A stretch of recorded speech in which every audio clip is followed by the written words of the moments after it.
I so at the end of the workshop, participants in as distributives of experiential learning approach in the present age. And thirdly, participants will be able to apply the different techniques of ELA as applicable in their modules. We are from different schools. We teach different modules: sciences, technology, humanity, art, business, etc. And finally, they will be able to enhance their students' knowledge, competencies, and of course, problem-solving skills. These are the 4 learning outcomes that I have actually developed for this particular course.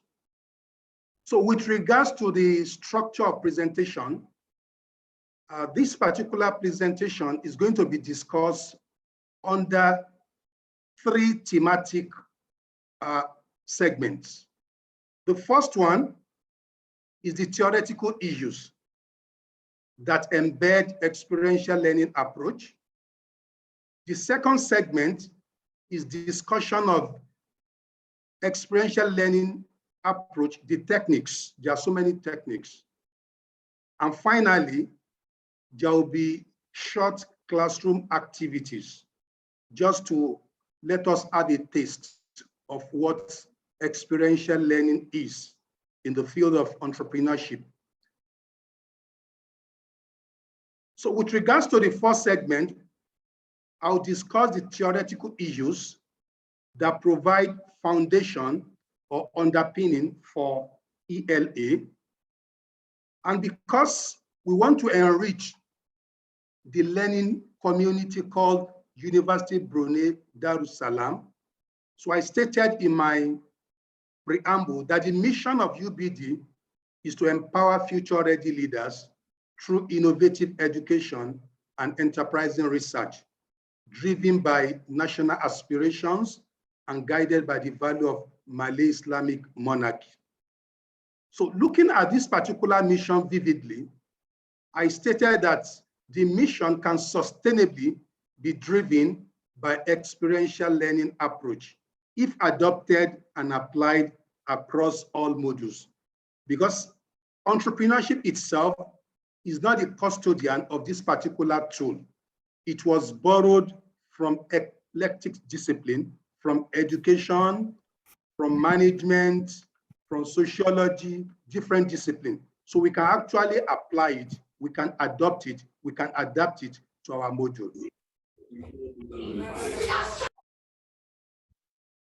Recently, I did a course in Stanford University about 3 months ago. In the learning material, it was stated that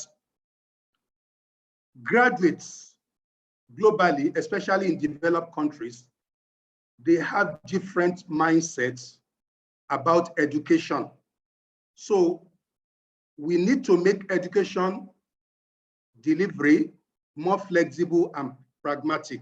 So that is why I actually came up with this particular slide, that unlike the traditional learning approach, the experiential learning approach, which I want to share with us today, is actually a disruptive pedagogy that allows for more flexibility and pragmatism. And going by the quotation below, a Stanford graduate of 2003 asserts that college today is about building a great human, intellectually and emotionally, and answering the question, who do we want to be? So in teaching students in the contemporary times, we should have this at the back of our mind. Students in the contemporary times, they want a balance of traditional learning with flexibility and pragmatism.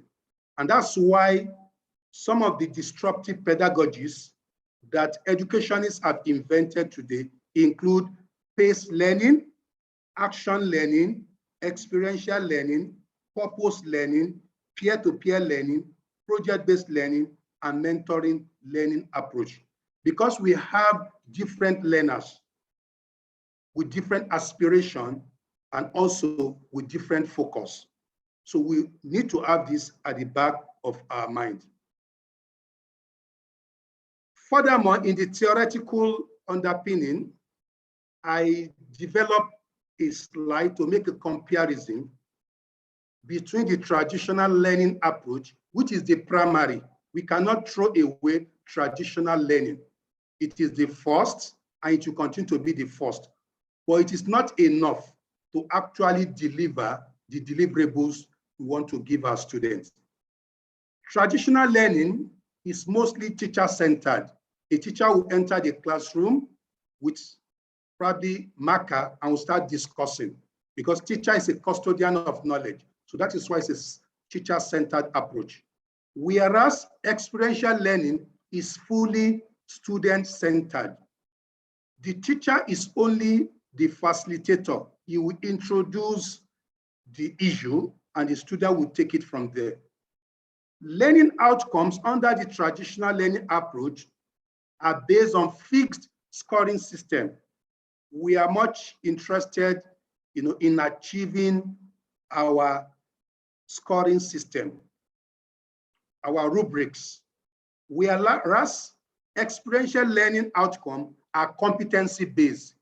We want to see students to be able to demonstrate what we have taught them. It could be experiment, it could be design, it could be programming.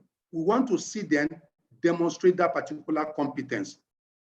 Also, traditional learning explain knowledge, skills, and of course, transfer information. Whereas experiential learning does not explain knowledge, rather it develops knowledge and skills in students through experience.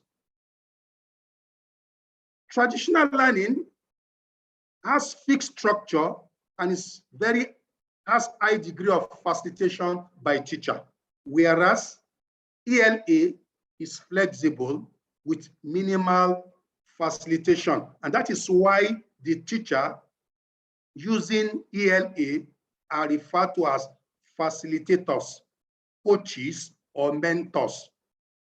And finally, the traditional learning engage part of the three learning domain. Whereas in experiential learning, the three learning domain are used at once. We are going to see the cognitive, the affective, and the psychomotor, in action whenever you use experiential learning. Whereas in traditional approach, you use one of the three. At a time, it could be cognitive, at a time, it could be affective, but in the case of ELA, the three domains are used at the same time. And that is why it's called experiential learning, from the verb experience. I want to show a video and I will elicit comments from us in the chat box, or you can raise up your hand to use the mic. So I want to activate the video now. For us to know the importance of experiential learning, using the traditional learning alone may not deliver the goods to our students. Here you go. In 1930, the Republican-controlled House of Representatives, in an effort to alleviate the effects of the, anyone? The Great Depression, passed the, anyone? A tariff bill, the Hawley-Smoot Tariff Act, which, anyone, raised or lowered? Raised tariffs in an effort to collect more revenue for the federal government. Did it work? Anyone? Anyone know the effects? It did not work, and the United States sank deeper into the Great Depression. Today, we have a similar debate over this. Anyone know what this is, class? Anyone? Anyone? Anyone seen this before? The Laffer curve. Anyone know what this says? It says that at this point on the revenue curve, you will get exactly the same amount of revenue as at this point, this is very controversial. Does anyone know what Vice President Bush called this in 1980? Anyone? Something DOO economics, voodoo economics. So let me ask a very important question. What is our thought on this video? What is our thought? What are the strengths? What are the weaknesses in this particular video? It's called Any One Teacher, a teacher using the traditional learning approach. It is teacher-centered, but there are so many defects in this particular.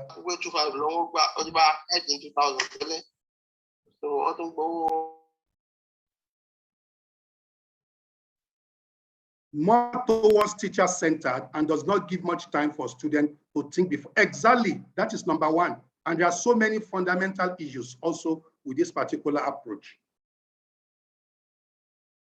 I need 3 or 4 more comments before I summarize the shortcomings of this particular teaching method. Okay, somebody has just typed. One-way communication, beautiful. In experiential learning, it should be student-centered. You introduce the topic, you introduce the theme, and the student will take it off from there. They will interact. It's not about who is right, who is wrong. The class will be jovial, the class will be lively, but in this particular case, the teacher is the only one talking, is the only one communicating. And what is actually delivering is a technical issue related to economic depression. So it was boring to the student. It was too technical, too abstract. He was the one teaching, the one asking questions, and the one providing the answer. So this is not experiential. This is fully teacher-centered. And this is what we see in different parts of the world with regards to teaching of abstract concepts and abstract discipline. We should make it interactive and, of course, engaging. So what is the link between entrepreneurship and the experiential learning approach? So I've been privileged to attend several experiential classrooms in different parts of the world. And those who started this discipline, like Coracto, Michael Morris, Carl Spencer, they said entrepreneurship actually emerged from several disciplines, such as economics, management, business administration, sociology, psychology, cultural anthropology, business history, strategy, marketing, finance, and geography. Hence, entrepreneurship actually leveraged different traditions and perspectives, including methods from various disciplines. And so at the formative age of entrepreneurship, the question that proponent asks is, how do we teach entrepreneurship different from business administration and management economics? So the answer was that let us borrow from education. Let's look for experiential learning theory and build our discipline on that particular foundation. So that is the history of relationship between entrepreneurship and ELA. Therefore, what is ELA? We have been using it repeatedly. What exactly is ELA? According to several scholars, experiential learning approach is a practice-based learning. Look at that word, practice-based learning, where educators deliberately connect and engage students in experience sharing, problem solving, learning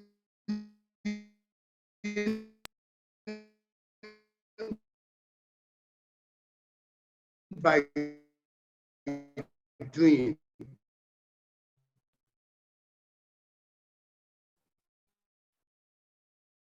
and collaborative activities using this is a process. Three things are important. Knowledge. So experiential learning intends to create a rich learning experience in the classroom. Will experience real life situation.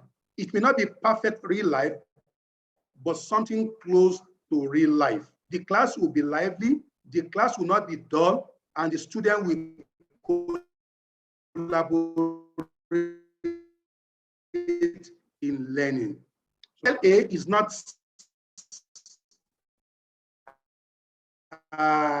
totally owned by entrepreneurship. As I said earlier on, it was borrowed from education and specifically from the theory of David A. Kolb called experiential learning theory. So according to Kolb 1984, often quoted quotation, he said, experiential learning is the process whereby knowledge is created through the transformation of experience. Knowledge results from combination of grasping and transforming experience. So once a teacher, a facilitator, or a coach introduce a topic, he provides the foundation, then the students are also allowed to use their residual knowledge to learn from the teacher and then internalize what has been taught, and they use that particular knowledge to solve problems in classroom and also outside classroom. Another link to ELA is the Bloom taxonomy and the three cognitive learning domain.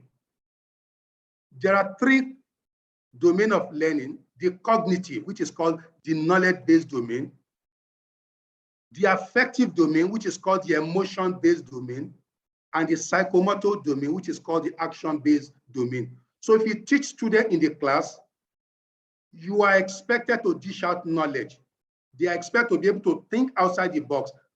That is knowledge base, the cognitive domain. Also, students are expected to bond, to norm, to interact, to collaborate, to engage, and that builds affection, love, emotion, and that is what we call affective domain, the valuing domain, the emotion-based domain. Then they are also expected to use their limbs, their hand, their leg, their mouth, everything, you know, to work like machine.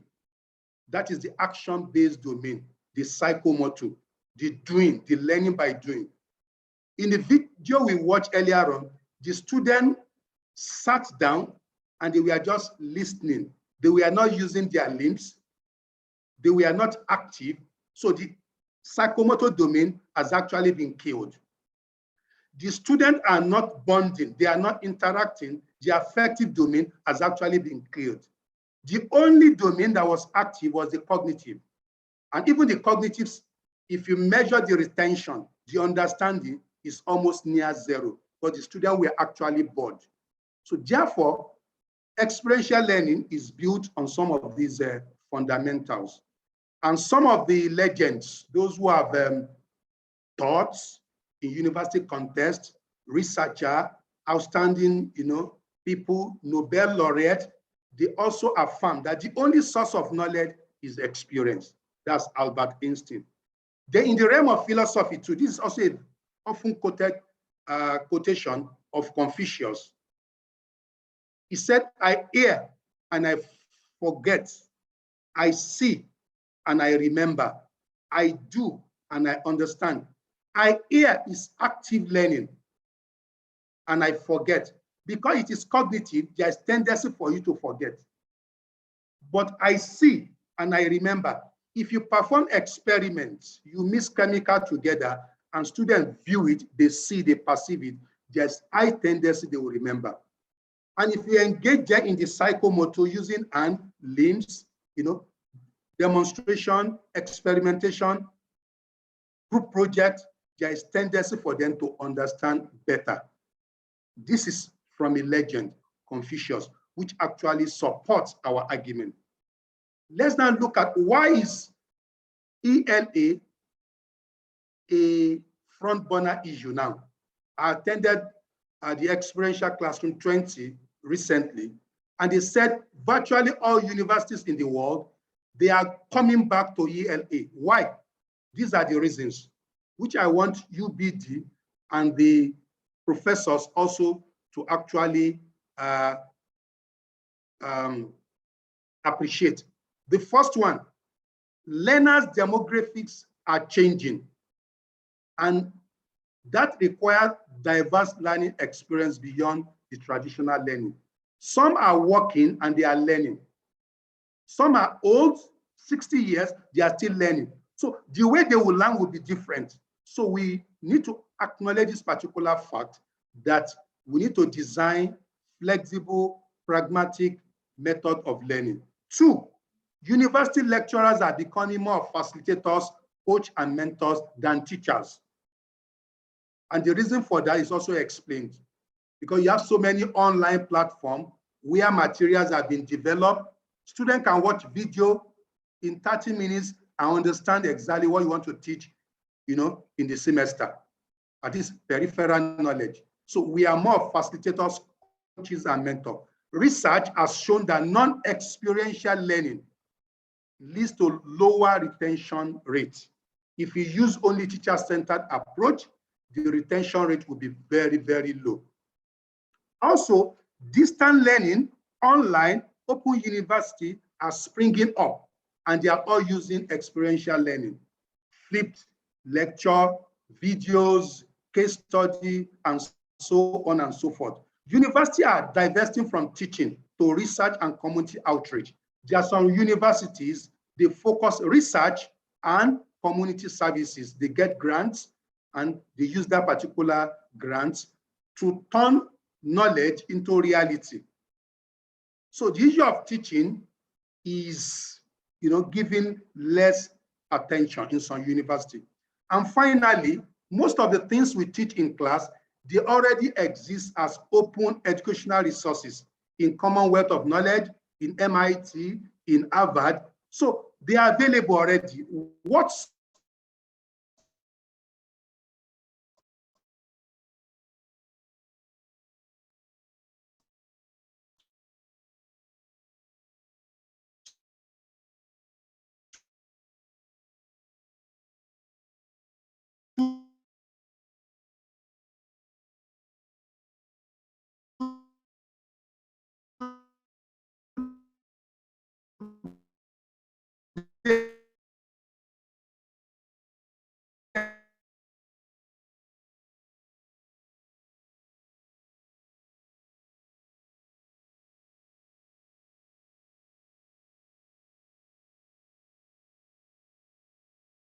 I'm back.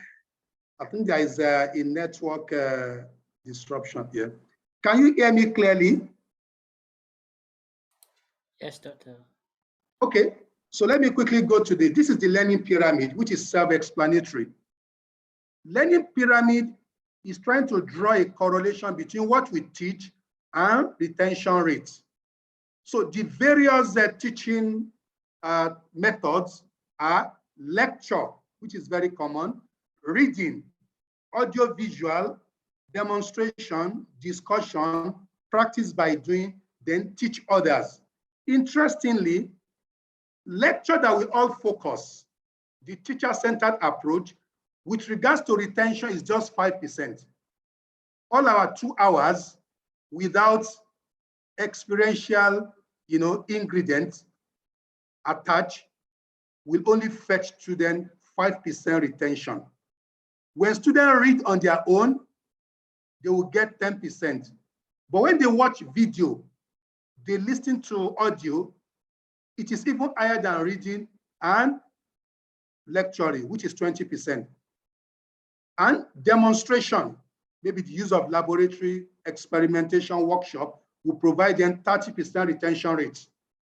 As we go down, discussion group, project group, some of these things we do in classroom, like case study, we fetch them 50%. That is why business school like Harvard, they don't play with discussion group in their MBA program, because it will fetch you 50%. You remember, it's like storytelling, classroom discussion. bonding, numbing, argumentation, debate. You will remember all this. And practice by doing will give you 75%.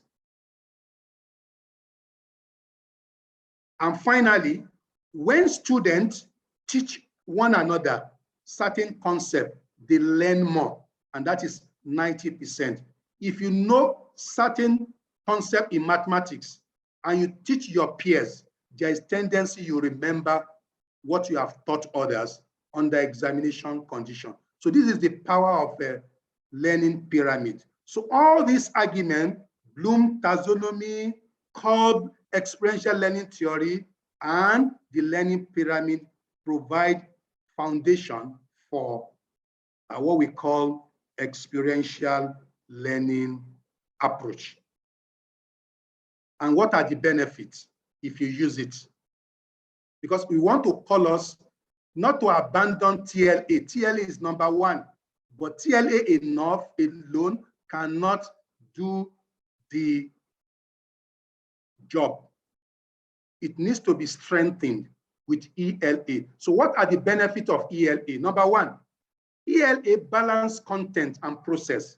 What you are teaching in classroom, you are a specialist, you know it, but when you use ELA along with the traditional method, you are going to balance the content, what you are teaching, and the process. So ELA allows integration of learning concept and theory with reality. You leverage reality in the classroom. You teach a particular concept, inflation, and you bring up a case study or role play. It will make that learning more engaging, more interactive. Two, create a safe and friendly space. Look at the video we watch. The lecturer looks scary. The students are not really able to bond with the lecturer. The lecturer appears to be unfriendly. So the atmosphere too is unfriendly. It is tense. So student just kept quiet, let him, spend his 2 hours and leave us to have our peace thereafter. So ELA provides students with opportunity to reflect and ponder on whatever is taught. Then it makes learning meaningful. The man was teaching recession, going into history, using complex terminology. The students are really not learning. It is meaningless. But when you use ELA, it makes learning more, meaningful. Number four, it gives a big picture perspective. So when you use ELA, we are going to see so many techniques. You are going to give students what we can call big picture perspective. When they leave the classroom, they will remember the scenery. They will remember the bonding. They will remember the emotion. They will remember the interaction, and that will enable them to remember what has been taught in classroom. Number five, build rich learning reflection. When you teach, students are expected to be able to reflect. And when you ask questions during tutorial, examination, test, based on their reflection, you'll be able to reproduce what they have learned. And finally, create an emotional investment. Because it is interactive, it is engaging, people bond, people interact. There's a personal central chord between the learners and their teacher. So it touches what we call the affective domain. Group work, project work, service learning. You get to know yourself. You learn so many things about others in classroom. So that is the end of the first segment, which is the theoretical foundation of ELA.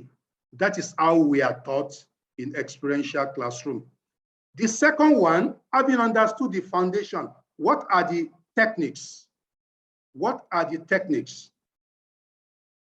These are the various techniques. It's more than this: creative thinking, design thinking, prototyping, practical workshop, group study, quizzes, debate and discussion, guest mentoring, business pitch, business modeling, student-owned business, business plan writing, field research, classroom pitch, simulations, appreciative inquiry. Stories and biographies different from case study. They are very close, but they are different. Incubation and accelerator, role play, case studies, flip lecture, video and documentaries analysis, environmental scanning, and illustrative graphics. These are the few ones that I actually listed, but let us have a taste of what they are in case we want to use it. The first one is prototyping. In entrepreneurship, we make use of prototyping, whereby we ask students to develop prototype either of a product or a service or a technology. A prototype is a sample. A prototype is a mock-up, a replica, a model of a product that you intend to produce in future. We also call it minimum viable product. So that what you want to sell in reality, let us sit in the classroom, do it for us. A very good example, oh, I want to give the UBD community a product called organic pizza. Before you raise funds and then manufacture, produce organic pizza, do it, in a limited quantity. Do it at home. Let us see, let us taste it. Let us look at the weaknesses and the strengths before we commit funds. That is what we call prototyping. You can use paper, you can use card, you can use so many things. It depends on what you want to produce. If you're in the field of ICT, people may be asked to do a programming, to design a software, you test it until it becomes perfect through the process of iteration. That is what we call prototyping. So these students are doing prototyping. We do it a lot in entrepreneurship. The second one is what is called service learning. In my former university, is known for service learning. And what is service learning? Students are allowed to work with the community, the host community. They leave the campus and go to the villages to observe social and environmental problems and try to provide solution, what is called social impact. And those social impact will be delivered through innovation, social innovation. And this service learning is what eventually became social entrepreneurship today. And there are empirical, studies that actually suggest that service learning is very, very effective. I quoted one where they said 62 studies involving almost 12,000 respondents revealed that students that partook in service learning showed improvement in 5 areas. Attitude towards self, they were able to understand themselves better. Attitude towards school learning, they learn so many abstract things on the field. Civic engagement, we preach civic engagement, be nice to your community, social responsibility. On the field, they learn this. Social skills, there are so many social skills like leadership, self-control, conflict resolution. When you work in team, you are going to quarrel, you are going to disagree. And with time, you learn to know people. And finally, it actually improves their academic performance. So social learning is very, very important. And that is what became social entrepreneurship in the field of entrepreneurship today.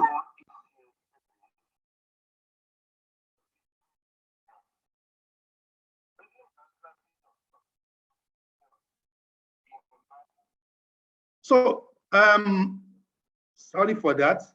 This is biography. Biography is very, very important. And when you read story of Steve Jobs, Richard Branson in class, you read about Bill Gates, the strengths, the weaknesses, the milestones, ups and downs. There is tendency for people to want to follow that particular path. Jeff Bezos has written, a book, The Everything Store. Facebook effect, the real inside story of Mark Zuckerberg. Students in the contemporary times, they love to mimic lifestyle of celebrities, achievers. So when you ask them to read books and biographies, they pick so many things about Einstein, about Socrates, and so on and so forth. From the business perspective, we read biographies of achievers, entrepreneurs, social entrepreneurs, serial entrepreneurs, so that we are able to inject in the mind of our students love for success, love to be able to create successful business like their hero in the biography they have actually read. Similarly, we have another very important concept called study group. Study group, while in the class, I do it a lot, even on Zoom. We call it breakout session. You break students into study group and give them assignment to tackle and submit within 30 minutes, 15 minutes, depending on how complex issue is. And you may also give them as a take home to be submitted in a week time. So study group is a learning team who meets to study particular subject and report their findings in class with recommendation. The lecturer will not be the one to look for the knowledge, to provide recommendation. The student will do that. And there are so many evidences to buttress the fact that this is very, very impactful. And I quoted the one by Harvard scholar Richard Light, who stated that students who study outside class in smaller group of 4 to 6, even just once a week, benefit enormously. Their meetings are organized around discussion of the homework.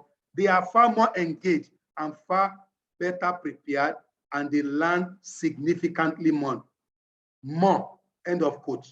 So let us also encourage students. Recently, I introduced the concept of space studies in entrepreneurship is in vogue, and I asked my students to go and research. I was amazed by the knowledge they actually dish out when we discuss in classroom. So that's the beauty of doing study group. Mastery of the concept, engagement, retention, collaboration, of course, leadership. They will gain leadership. Leadership cannot be taught in class. Leadership will be learned on the field. Also, the next one is case study. Harvard is known for case study, MIT, case study, and so many big schools in the world, including UBD. We don't play with case study. Case study will bring reality to the classroom. Things you learn, things that are abstract. By reading case studies on how people have actually tackled those issues, their successes, their failures, you learn it. And these are some of the cases that I've used in different schools. The first 3 and the 4 to 6 are cases I wrote recently. They've been published. So I use them. Public sector entrepreneurship tries to tell you how government can be innovative, how government can leverage entrepreneurship. Career inventing in the time of COVID-19, how the workplaces have changed, so many ethics, so many techniques of coping, and also achieving your bottom line. Recycling is innovation, turning waste to wealth, from waste to generate employment and what have you. All this will give students mastery of business model. It will bring real world reality to classroom. Students will learn best practices. They will also learn the market dynamics and, of course, strategy and tactics. And that is why Harvard is known for case study. Any business school that actually underplays case study is not a business school. And briefly, we also make use of incubator and accelerator. These are facilities created to actually fast track the process of developing your idea into real business. Incubator takes a longer time, while accelerator takes a very short time. That's the difference. So if you have a proof of concept, a minimum viable product, a prototype that you have been validated, tested, you can pass through accelerator program in 3 months. They will help you shape it, they will help you perfect it, and they will introduce you to venture capitalists, angel investors, and within a very short time, you launch your business. So, but incubator, you can use those facilities, for 1, 2, 3 years until you have enough funds to run your own business outside the university or the incubator. So the benefit of this is that you master business model, you're able to develop product market fit, minimum viable product, proofs of concept. In the incubator and accelerator, they can help you with funding, they can help you with patenting and some other things that you require, like trademark and so on and so forth. It's very, very important. You can't teach this in classroom, it's experiential. Another one is industry experts. We are academicians, we teach entrepreneurship, but in business school, once in a while, you are allowed, and it is mandatory, to bring practitioners, those who have done it.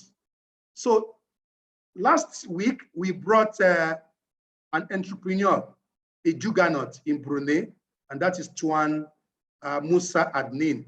He started as a painter, and today he has over 30 companies. So this is the man. So it discussed the nitty-gritty of entrepreneurship. Some of the things we learn in theory, he was able to correct some and validate some. So that's the beauty of bringing industry experts. They are not talking theory, they are talking reality. They are telling you the best practice. They are telling you how it works, how it started, and today he has 30 companies spanning different tech sectors, oil and gas, multinationals, restaurants, even in Singapore, Malaysia, East Africa, and even recently he's trying to go to Nigeria, which is my country. And he's a man from Brunei. The man does not have university education. He has only secondary school education. But today, he's a juggernaut. And you can also make use of environmental scanning tools they use in strategic management. SWOT analysis, we do it a lot. Pest analysis, pestle analysis, and other types, just to explain the environment before you invest your money or you put all your egg in that particular basket. So this will help you to know more about the environment. It will sharpen your thinking process.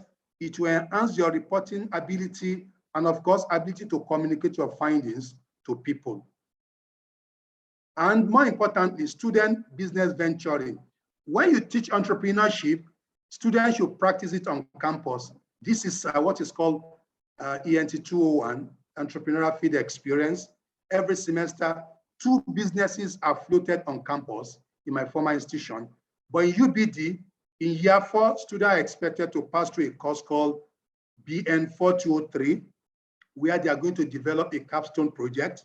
It will be pitched, and after the pitching, they launch their business. So the beauty of this is that it will enhance what is called entrepreneurial mindset, and it's going to broaden what is called business KSA, knowledge, skills, and ability. Reading businesses in books is not enough. You must really raise money from your stipend, pull the money together, develop a business plan, validate it, then invest your money in the business and run it and see what the outcome will be. So this is pitching. You pitch in the class, your business plan, your business idea, your business concept. You come out and do the pitching using any of the framework. It could be business model canvas. It could be what is called theory of change framework, or any framework whatsoever. It may even be SWOT analysis. Tell us the strengths, the weaknesses, the opportunity, the threat, or tell us the findings with regards to pestle. Is the political environment in Brunei supportive of your idea? What are your findings? Is the economic environment supportive of your idea? Tell us your findings. Is the socio-cultural environment supportive of your idea? Tell us your findings. Is the environmental factors also supportive of your idea? You need to tell us. So this is what we call the pitch. Use a framework, several frameworks from strategic management and from core entrepreneurship to explain your findings. And the beauty of this is that students who are introverts will be converted to extrovert because you are going to communicate. You learn overnight, you rehearse, you know how not to be bullied in the class, you rehearse, you practice, and you learn so many things that ordinarily you are not interested in learning. And it will also sharpen the critical and innovative thinking of the student. So that's the beauty of the teaching in class. In some of our TLC workshop, the importance of role play has been emphasized. Role play is very, very interesting. And what is role play? You ask students to actually act a particular event in classroom. In my former institution, we acted funding, whereby some students will sit down as bankers, venture capitalists, and some students will stand before them as entrepreneurs. They want to pitch their business, and some will also act as spectators. You can act so many things. At the end of the day, students will learn a lot, and the benefit as projected. It helps to make abstract problems more real, more concrete, provide immediate feedback on what they have done, the strength, the weaknesses. It promotes lifelong learning. It facilitates expression of attitude and feeling. There will be bonding, there will be learning, there will be engagement. It provides opportunity to speculate on uncertainty. And also it involves direct experiential learning and so many other benefits. So students can learn, they can mimic, they can act what they have learned in classroom. This is also very important in entrepreneurship simulation. There are software that you can use in developing and launching a business, and you are going to trade and see your profit and loss. So simulation is a virtual laboratory where students can perform action to mimic data collection, perform or mimic data processing, and you analyze. You may invest $10,000 in stock exchange on a virtual platform, and you trade and you see if you are winning or you are losing. So this is what we call simulation. You try to experience reality virtually, and there are so many tools for that. And we have what we call appreciative inquiry. This enables students to be able to identify and discover opportunities in the environment. So if I may ask, how many individuals can you see in this picture? Individual represent opportunity. The more people you can see, the more opportunity you are able to observe. So for those of us who are listening, how many individuals can you see in this picture? Some of us would travel to UK. We may not see opportunities,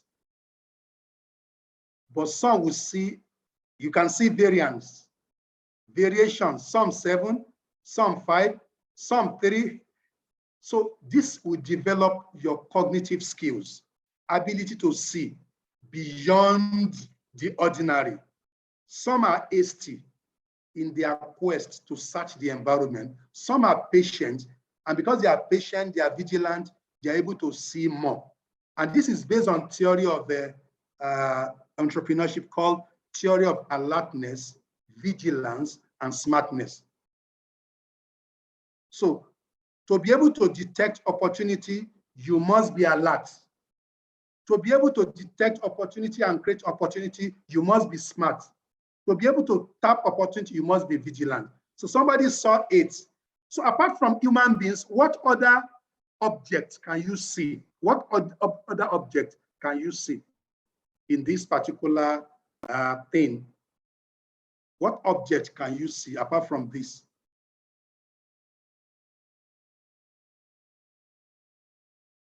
Vase, beautiful. Guitar, beautiful. Lamp, yes. Musical instrument, beautiful. How about castle? Can't you see castle? A woman coming outside a castle with a baby. So all these are things that you can bridge. You can see bridge. So the more you look, the more you see. But to be able to detect, identify opportunity, create opportunity. Kasna said, you must be alert to your environment. You must be vigilant and you must be smart. Smart people are entrepreneurs, and that is why they are being paid for what they are doing. So let me show you one more appreciative inquiry. Students love it a lot. So how many individuals can you see here? How many individuals can you see here?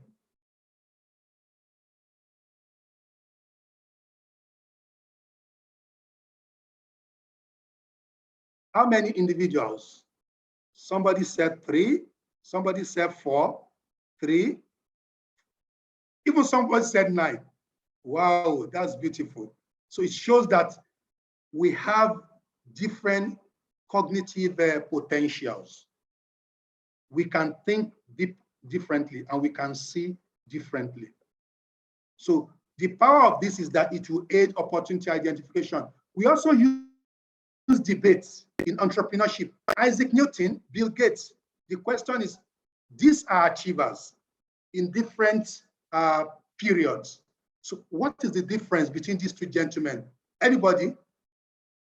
Looking at it from entrepreneurship and business perspective, what's the difference between Isaac Newton and Bill Gates?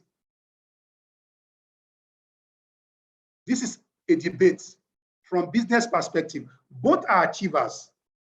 But let's look at it from entrepreneurship and business perspective. What's the difference between these two people? We want our students to be achievers. Isaac Newton, to be Bill Gates, Jeff Bezos, to be Albert Einstein. But achievers are different. So what's the difference? Anybody in the chat box?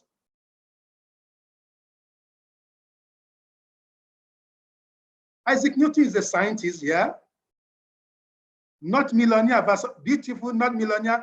Yeah, that's from business perspective. How about from invention? Invention is still part of the entrepreneurship. Theory building, theory generation, So all these are things that we use in entrepreneurship. Some of our students, they will be inventors, but they will not commercialize their invention. Some will invent and commercialize. Bill Gates invented, so many discoveries, and he commercialized it. He patented them, and he became, rich person. Isaac Newton discovered so many laws. Without his law, so many law of gravity, and so on and so forth, the development that the world has witnessed will have been far from us. But today, if we ask ourselves, where is the company of Isaac Newton? So how much is Isaac Newton worth? So they pursue different approach with regards to invention, innovation, and entrepreneurship. So all this we teach our students. And design thinking is another tool. This allows students to have innovative thinking, critical thinking, ability to think outside the box. Some even tell you that there is no box. If you tell people thinking outside the box, you are even limiting people. There's no box. There's boxless thinking. Some say think outside the box. Who affirm that there is a box in the first place?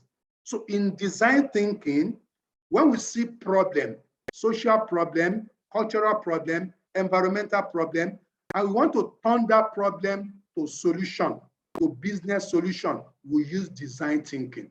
The first process is to empathize, analyze the problem, look at the weaknesses, look at the threat, look at the disadvantage that particular thing is causing us. Then try to work around that particular problem by defining a business solution. You define what are the problems. From the problems, you now ideate, come up with a concept, a product, a service, a process, a solution, then you test it. You turn it to prototype, MVP, then you test it. And you continue that particular process until it becomes perfect. After perfection, then you can raise money, partner with founders, and you turn it to a business opportunity. The next one is flipping the class. This allows you, a sort of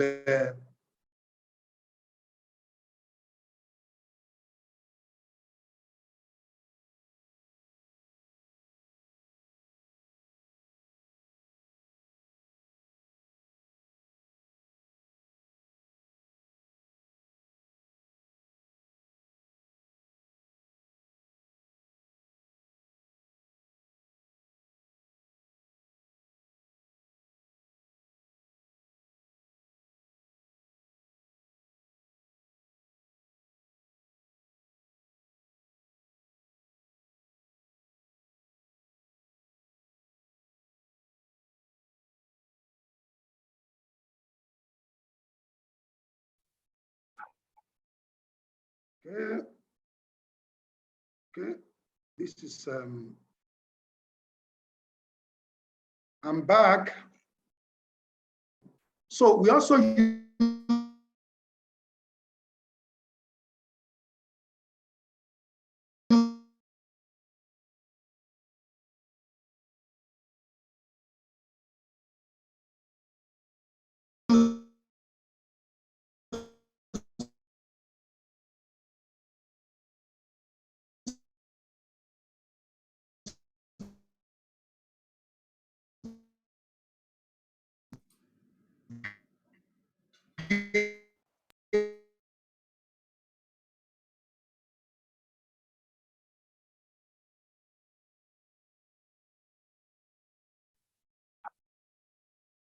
the network is bad. Let me be a bit fast because of time.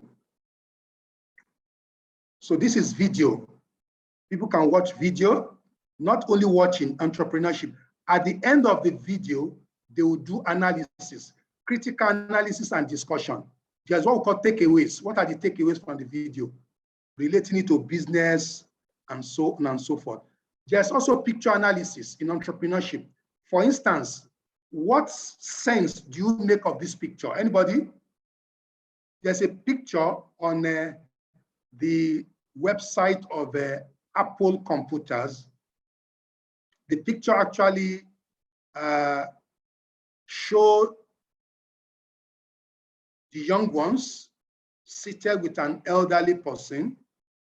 And the first one said, I have iPhone. The second one, I said, I have iPod. The one said, I have iPad. Then the man started thinking. I said, I paid. So what is the picture telling us from business perspective? The website, the picture is from the website of Apple. We are trying to pass a message, which is very, very instructive for those who are entrepreneurs, for those who are marketers, for even parents who spend money. So what is the picture actually telling us from business perspective? Anybody?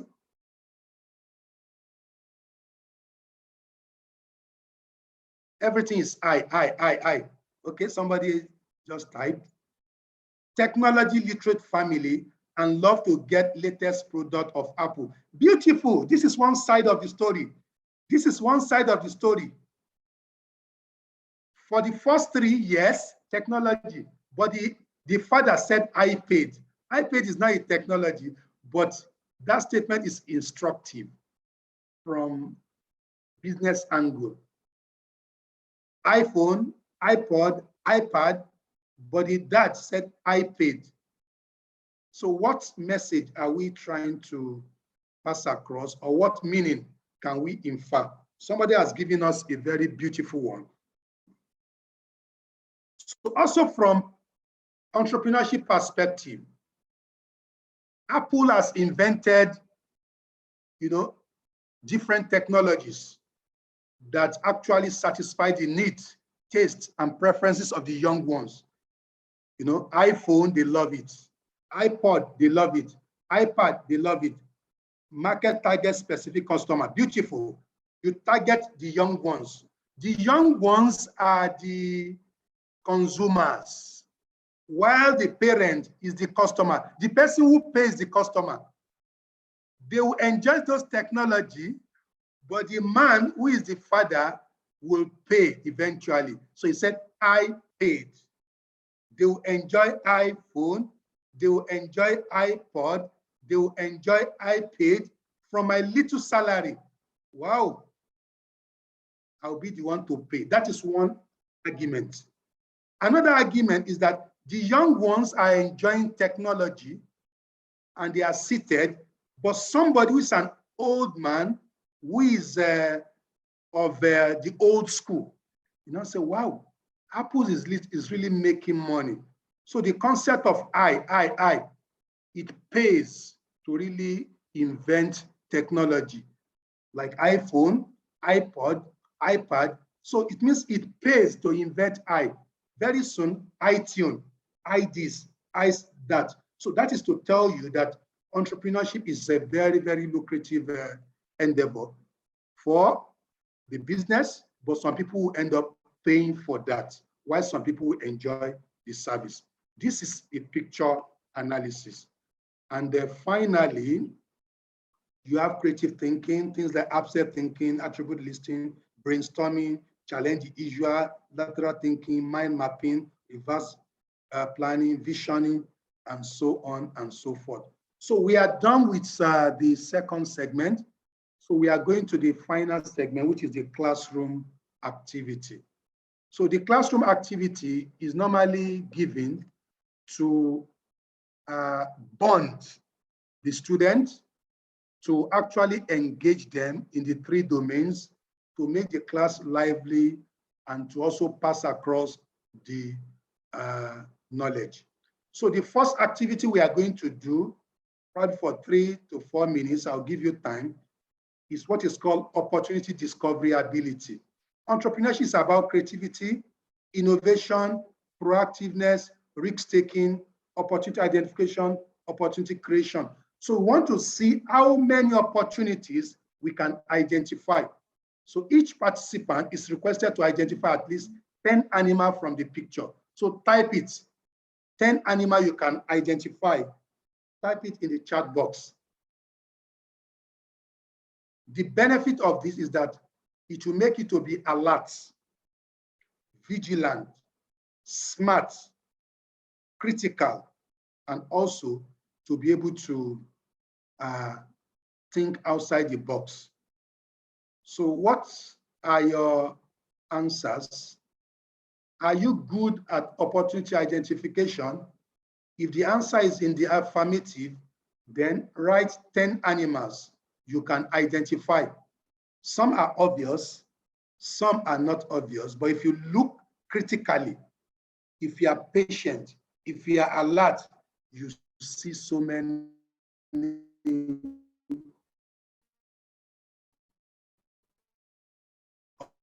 opportunities. So go ahead. The box is empty. You can type continuously, not necessarily having everything at a go. Whatever you can see, yeah, beautiful, yeah. Elephant, donkey, dog, cat, rat, yeah, whale, snakes, turtle, Some will read books, they will not see some things. Some will travel to US, they will not see opportunities. Some will go to Brunei, they will only see the obvious, only Nasikator opportunity. Whereas some would think deeply and will see something different from restaurant, different from shopping mall, and they will set it up and they will smile to bank. That's because they are good in opportunity identification. So some snakes, fish, mouse, dog, beautiful, beautiful, beautiful, beautiful. Elephant, dolphin, yeah, interesting. Wow. Okay, let's see the answer. These are the various opportunities. Fish, beaver, tortoise, elephant, mosquito, donkey, dog, snake, swordfish, cat, mouse, prawn, and crocodile, dolphin, bedhead, and of course, fish. This will engage the student. They will be laughing, they will be bonding, you know, it will make the class lively, and you are going to achieve what you want to achieve, which is improving on the opportunity discovery skill. So the first one was opportunity discovery. Now there's a theory called opportunity creation theory in entrepreneurship. So we use graphics, words to train students on how to create opportunity.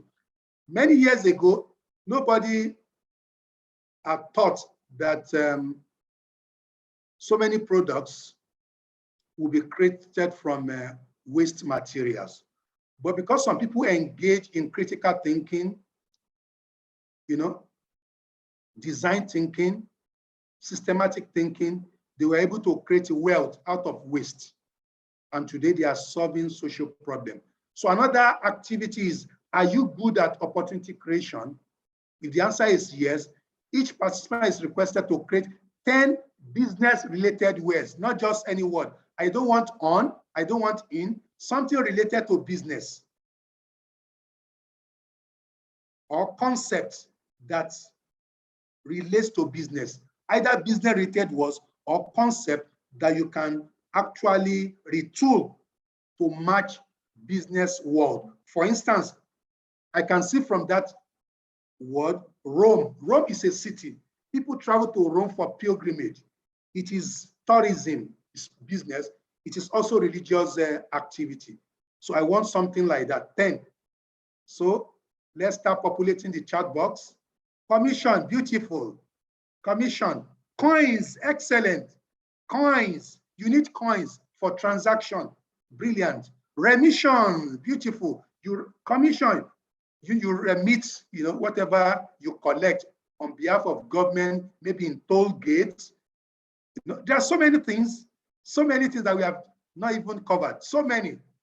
So put on your thinking cap, your green hat, your white hat, you know, put it on and start typing. We are far from 10.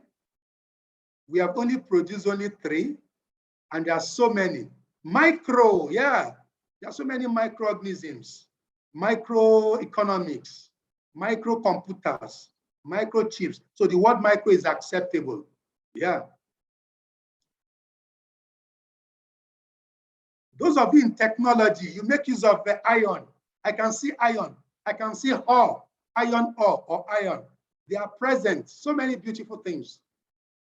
Those of us who are accountants, there are so many things related to accounting. You know, somebody mentioned coins. Beyond coins, we still have so many things related to business and what have you. So because of time, let me show you the available, because people ask questions, and that's the hallmark of the workshop. These are the various answers. So the process to think, ideate, do it again and again, keep on doing it, and you're going to be successful. Rice is there, room, Rome, commission, mission, corn, cone, men, mine, mice, iron, ore, income, corona, corner, norms, moon, cross, and several other things. You know, this is what we call opportunity identification. When so many people, you know, we are busy wasting away their time, Jeff Bezos, Elon Musk, Richard Branson, they were ideating. Now they have created space tourism. Amazon owns PayPal. Amazon also owns Blue Origin. Tesla, Elon Musk owns SpaceX, also Tesla Motors. Now is also the owner of a space tourism agency. So why? Because they're able to create opportunity from one. So let us debate. There's a debate now. In entrepreneurship, we have theories. And the question is, do business theories have universal acceptability and applicability in all contexts? From the graphics. The graphics is asking you a question. That do business theories have universal acceptability and applicability in all contexts? Look at the picture before you answer.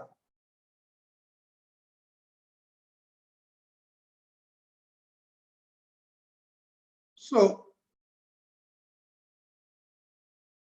in science, in technology, in social sciences, in management, we have theories, and theories have, categoric definition that nobody can controvert.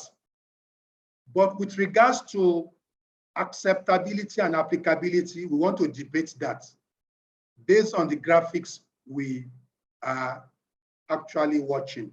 So what is your view? Anybody? Type your view, or you can use the mic. Now we can use the mic because this is a debate. Anyone, you can raise your hand, you'll be recognized. You can use the mic, but you need to explain your perspective based on the graphics before us.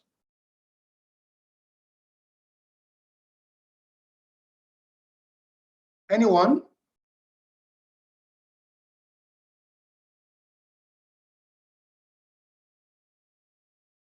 Yeah, somebody just typed.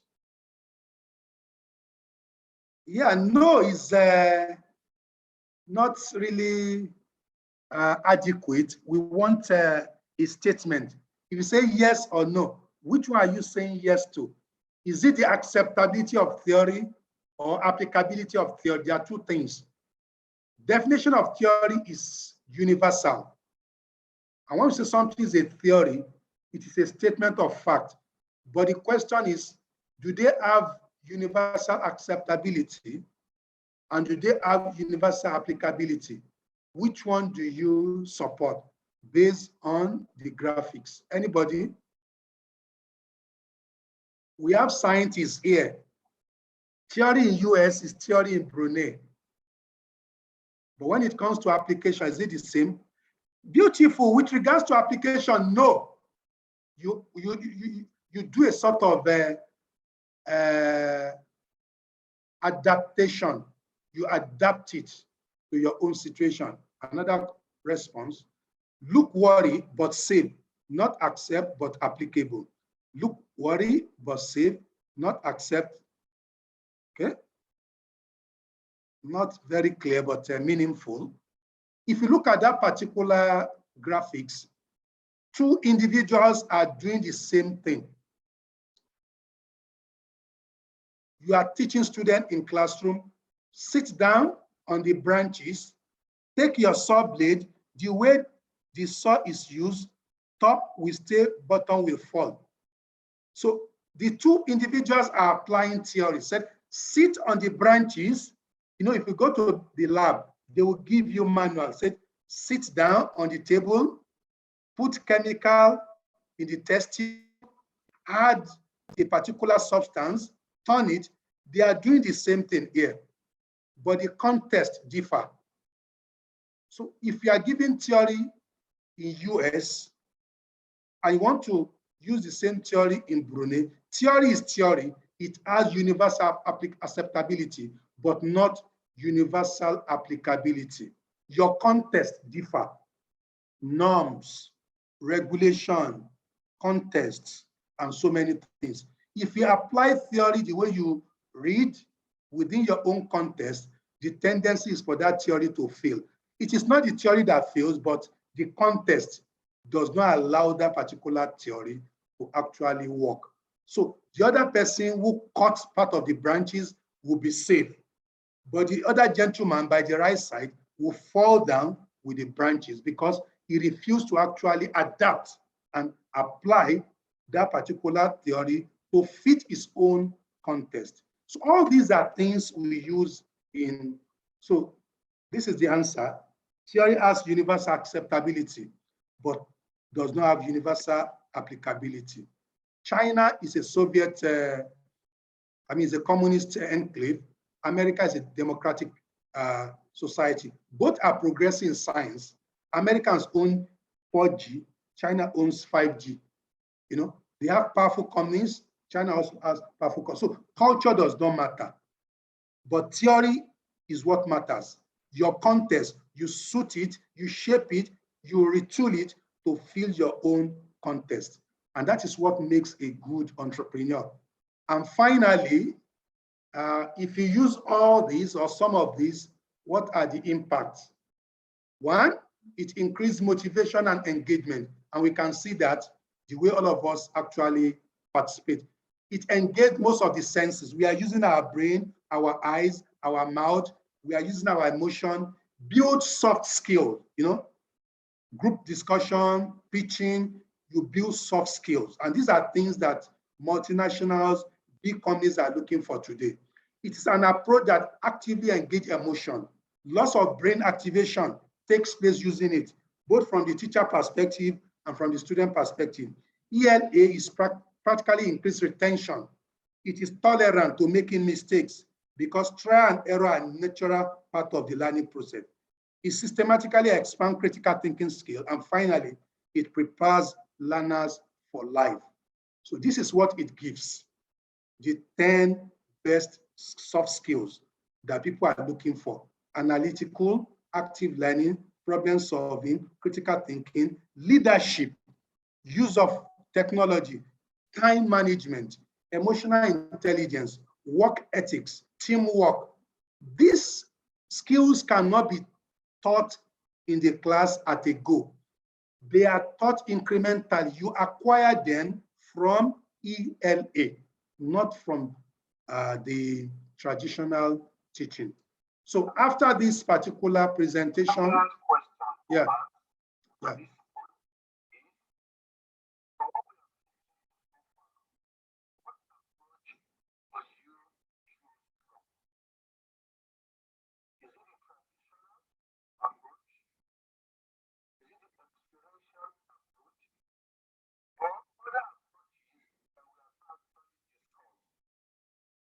Therefore, there are three ways. This way, to the right, which we describe as experiential. That way, to the left, which we describe as traditional. And the other way that we don't know, but some of us are privileged to have what learn them or know them. The most important thing as educators is to make our lectures as engaging as possible. We must ensure that learners connect to knowledge, learners connect to skills, and learners are able to imbibe knowledge for personal and societal transformation. That is the long-term impact of any approach used in disseminating knowledge, skills, and of course, abilities. So thank you for your rapt attention. I'm done.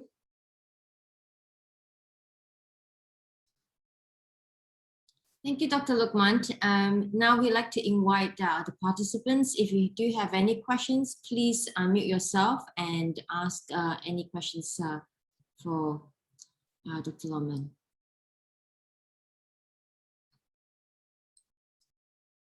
So Dr. Diana posted a very, very instructive comment. Except for theories to work, for acceptability, it will need to be adapted to the context. Beautiful. That is exactly what that graphics is talking about. In business, don't just speak theory from textbook, from US, from China, and bring it to Brunei. Theories are theories, but you need to know your own context and adapt that particular theory to suit your own context. That is when you can really make headway. Thank you.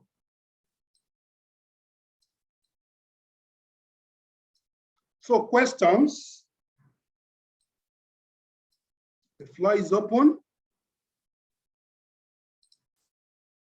I have a question, Dr. Lukman. Thank you for that interesting presentation and got lots of ideas from your slides as well. I'd just like to know, like, how would you be able to assess students' learning then when using this method? Okay.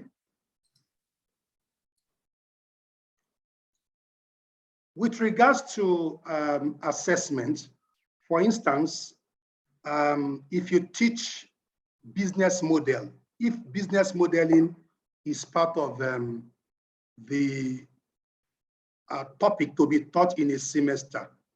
Of course, we are going to teach the business model using a teacher-centered approach. After that, you now bring forth case study to actually make it more simpler, more engaging. Then you ask students to develop their own business model. So once they develop their own business model, marks will be allocated. There is business model canvas. It has 9 segments. So how well you perform in developing that particular segment will determine the marks you earn. I may, for instance, give 10 marks for business model canvas. If somebody develops a very fantastic one, the person could be scored 9 over 10 or 8 over 10. Then also you can use quizzes. You can ask, what is business model canvas? You provide what we call multiple choices. How many segments are there in a business model canvas? So all these are, metrics for actually measuring the progress of students and assessing them. You use the normal assessment given by the university to assess students. But the focus of ELA is competency. You are able to do it better, but we'll still ask you theoretical questions, quiz question, etc. That is my response. Thank you, Dr. Lockman. Somebody posted, best theories are configurable to suit local practices. Beautiful. However, the core of the theory remains the same. If you throw a stone up, it will come down. That's law of gravity. You can't change it. But you can apply law of gravity to so many things. People have used the law of gravity to develop aeroplane, helicopter, and of course, drone in recent times. In precision agriculture, they use drone. It's still law of gravity in action.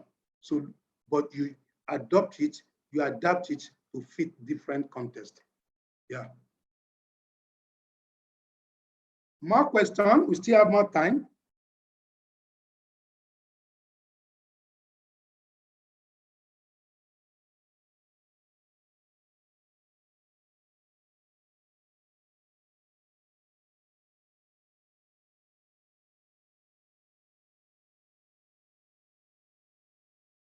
It means the lecture is well understood. Although we have actually done a lot of experiential activity, and that may have actually accounted for why people are not asking questions. So, but if I may ask, for those of us in sciences, which of the ELA techniques are applicable for those of us in sciences and IT? Which ones are applicable for those in sciences and ICT? Lab-based practical, beautiful, lab-based practical. Even case studies also applicable to sciences and, case studies. If you read case study on IT-related businesses, it will actually spoil your student who are IT student, science student, to want to replicate what celebrities in the past have done. So that's the beauty of case study. Even biography, life of Albert Einstein, his successes and his failures. For science students, it's very, very important. For those who are in arts and philosophy, you can read about the lifestyle of Aristotle, Socrates, how they shaped debate, intellectual discussion in their time. So that would turn them to philosophers, would turn them to iconic communicators and so on and so forth. So some of these things are very, very interactive tutorials, beautiful, hands-on. Even our quizzes on the canvas is experiential. It depends on how you frame the questions, fill in the gap, critical thinking, give them essay, give them comprehension, hide some things, code some things, let them be able to think and supply the answer. So this is what experiential learning is all about. I want to thank all participants for finding time to join the conversation. It's a pleasure to share my little knowledge with you. Thank you very much. Over to you, the moderator. Thank you, Dr. Lomond. Thank you very much for that presentation. And I believe that all our participants have gained knowledge and information about the use of ELA. And with that, we'd like to invite Jacob Zufri to close with us, to lead our Muslim colleagues with us. Bismillahirrahmanirrahim. والعصر إن الإنسان لفي خسر إلا الذين آمنوا وعملوا الصالحات وتواصوا بالحق وتواصوا بالصبر. On behalf of TLC, thank you very much, Dr. Lomond, and thank you all participants who make time for this workshop. We hope to see you again in our next TLC workshop. Thank you very much. Bye, everyone. Thank you very much. Thank you, Dr. Luqman. Assalamu alaikum. Thank you, Dr. Luqman. Waalaikumsalam. Thank you.